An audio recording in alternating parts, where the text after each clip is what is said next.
je pense, figurera dans nos résolutions finales, parce que s'il y a quelqu'un qui mérite véritablement qu'une université porte son nom, c'est bien El Hadji Omar Foutiyou Tall, que je décris en pesant tous mes mots. Je dis que je décris en pesant tous mes mots comme étant incontestablement l'un, sinon le plus grand savant du 19e siècle que notre monde ait connu. Et quand je le dis, je ne le dis pas en pensant à l'Afrique, je le dis en pensant au monde entier.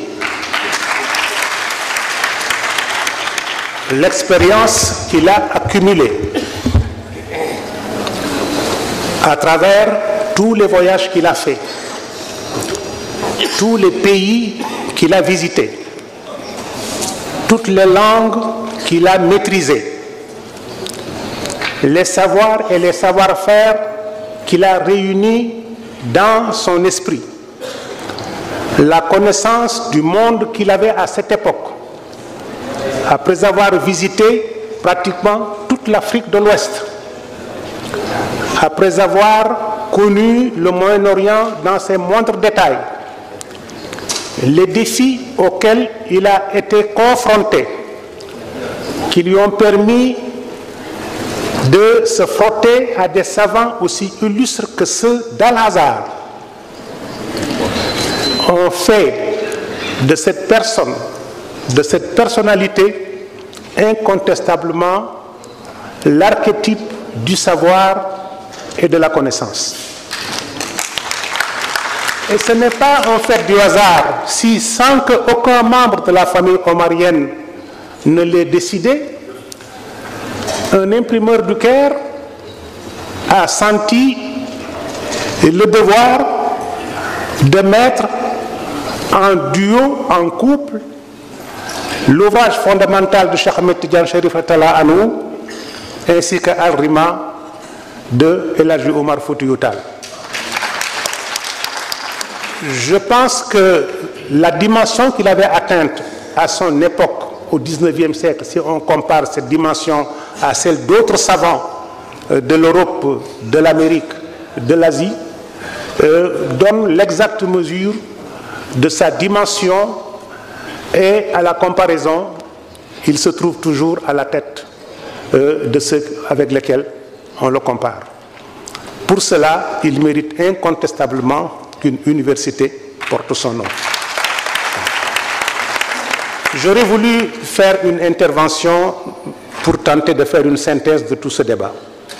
Mais il est déjà 4h moins 20 et je ne veux pas abuser de votre patience. Je voudrais simplement, en 5 minutes, peut-être dire un mot sur l'un des thèmes, en me réservant la possibilité de donner une contribution écrite sur les 2 autres thématiques qui ont été évoquées.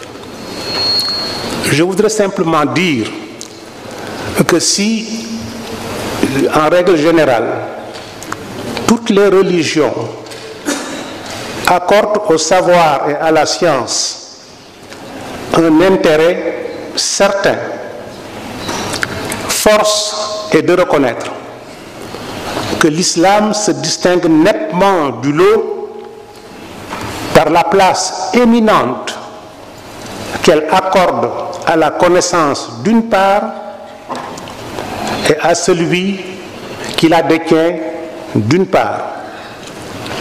part, mais aussi à celui qui l'exploite pour en faire profiter toute l'humanité.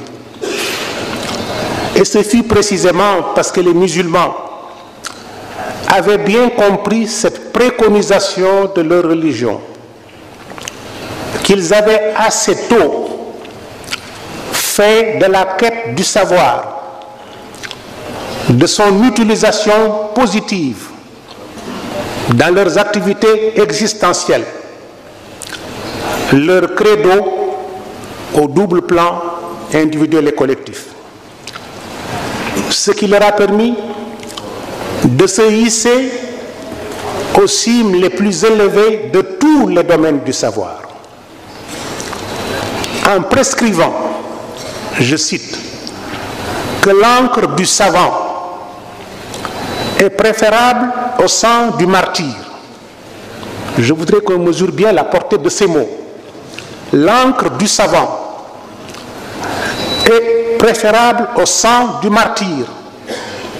Ou bien que les savants sont les héritiers du prophète, paix et salut sur lui. Selon un hadith rapporté par Muslim, d'une part. D'autre part, en prescrivant de rechercher la science du berceau jusqu'à la tombe. Et nous sommes au 7e siècle.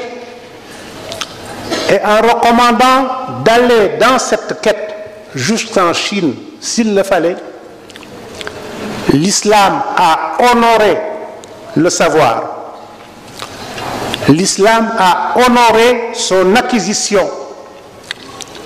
L'islam a honoré son possesseur et sa maîtrise. L'islam a honoré son exploitation pratique. L'islam a honoré sa transmission et son partage. L'islam a honoré sa diffusion. Et en faisant de celui qui a étudié le Coran et qui l'enseigne une personne qui compte parmi les préférés de Dieu, les nobles de la nation de Mohammed et ceux qui sont considérés comme étant les meilleurs des croyants, notre religion a donné au savoir une place et une dimension qu'aucune autre religion ne lui a donnée. De même, en enseignant que les anges étendent leurs ailes sur celui qui recherche le savoir et sont satisfaits de son œuvre, ou bien en prescrivant que 100 degrés séparent la position du savant de celle du dévot, avant d'ajouter immédiatement qu'entre chaque degré, il y a la distance que couvre un cheval au galop au cours de 70 années. La religion du prophète Mohammed, paix et salut sur lui, a placé le savoir et les savants sur un piédestal inégalé. J'aurais pu citer les hadiths dans lesquels le prophète, paix et salut sur lui, dit que si quelqu'un vient à vous dans le but d'étudier, traitez-le avec déférence et estime, car il est mon convive. J'aurais pu citer les préconisations de Luqman à son fils quand il lui demande de fréquenter les savants et de rivaliser avec eux en énergie.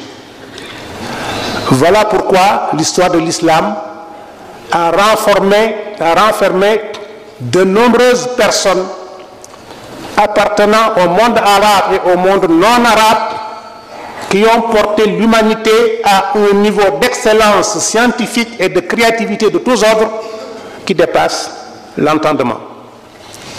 Et cela dans tous les domaines de la connaissance, comme l'a prouvé avec pertinence le professeur Abdul Aziz Kébé. Ce qui s'est passé après, nous le savons, c'est la colonisation qui est un processus de décérébration et de recérébration. Je vous rappelle que très tôt, je vous rappelle que Gladstone avait dit aussi longtemps qu'ils resteront fidèles au Coran, ils nous résisteront, nous devons donc les en écarter. Et ce n'est pas un fait de hasard si on nous dit qu'Archinard a transporté des caisses concernant certains ouvrages, 700 ouvrages de la famille de l'Haji Omar, 500 qui sont aujourd'hui déposés à la Bibliothèque nationale française. Ce n'est pas un fait de hasard si le gouverneur Vallière a lancé une expédition contre l'université de Pire pour qu'elle soit incendiée, obligeant les populations à récupérer tous les ouvrages, à se réunir entre eux, à faire le serment de les cacher, de creuser ensuite des trous, de trouver les moyens de pouvoir préserver ces ouvrages et de les enterrer pour que le système colonial n'y mette pas la main. Et cela, aujourd'hui, les manuscrits de Thierno Souleymane Baal nous le prouvent. C'est des techniques qui existaient, car ce que Thierno Souleymane Baal a écrit il y a aujourd'hui 240 ans existe encore aujourd'hui, peut être lu, parce que ça a été conservé selon des techniques que les ancêtres connaissaient et qui leur permettaient de résister aux assauts de nos adversaires. Par conséquent, en nous invitant, Éminence, à venir réfléchir sur ces questions, vous nous avez donné l'occasion de prouver que notre religion n'est pas seulement une religion de violence, qu'elle est une religion de paix, une religion d'amour, une religion qui protège le savant, qui protège la science et qui travaille à ce que l'humanité évolue dans la fraternité, dans la tolérance et dans le respect mutuel. Et cela est extrêmement important, parce que c'est ce viatique-là que nous devons donner à notre jeunesse et aux générations actuelles, pour qu'elles puissent leur tenir lieu de référence dans le monde vers lequel nous sommes, qui est un monde qui a tellement échoué dans tous les domaines qu'aujourd'hui, il sera obligé, qu'il le veuille ou pas, de se retourner vers d'autres cultures, vers d'autres sagesses, pour retrouver les voies du salut.